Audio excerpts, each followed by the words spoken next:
Inaasahang darating na sa Pilipinas ngayong taon ang hiling ng bansa na karagdagang supply ng bivalent COVID-19 vaccines. Pinag-iingat naman ng DOH ang publiko sa iba't ibang sakit, lalo na ng dengue at leptospirosis na tumataas ngayon ang naitatalang kaso. Ang sentro ng balita mula kay Mark Fetalco. Sa pinakahuling datos ng Department of Health, 269,000 o halos 70% na ng mga donasyong bivalent COVID-19 vaccines mula sa Lithuania ang naiturok na sa bansa. Sa January 2024 pa ang nakatakdang expiration date ng mga nasabing bakuna. Pero sa bilis ng uptake, ay hindi na po aabutin ng ilang linggo at maubos na po. Baka maubos na po. So kailangan ay magpa-lista na po kayo at pumila.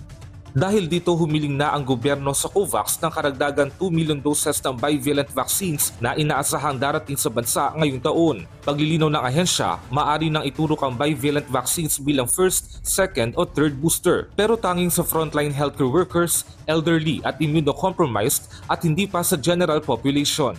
Sa mga kababayan natin na hindi po kasama dito sa tatlong categories, hindi po namin nire-recommenda na kayo ipumila at pabili ng ganitong bakuna.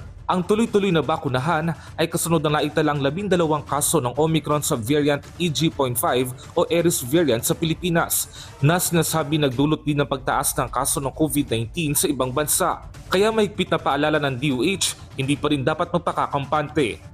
Na hindi pa po tapos yung pandemic.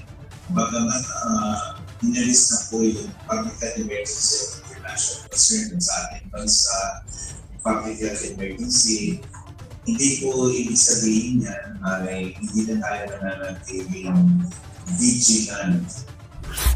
Bukod sa COVID-19, patuloy ring pinag-iingat ng DOH ang publiko laban sa ibang sakit. Mula January hanggang July 15, 2023, umabot na sa mahigit 2,000 ang nagka-leptospirosis sa bansa. Mas mataas sa mahigit 1,300 sa parehong panahon noong nakaraang taon. 4 na rehiyon naman ang binabantayan ng DOH dahil sa pagtaas ng dengue cases, kabilang ang Calabarzon, Mimaropa, Davao Region at Sac-Sargent.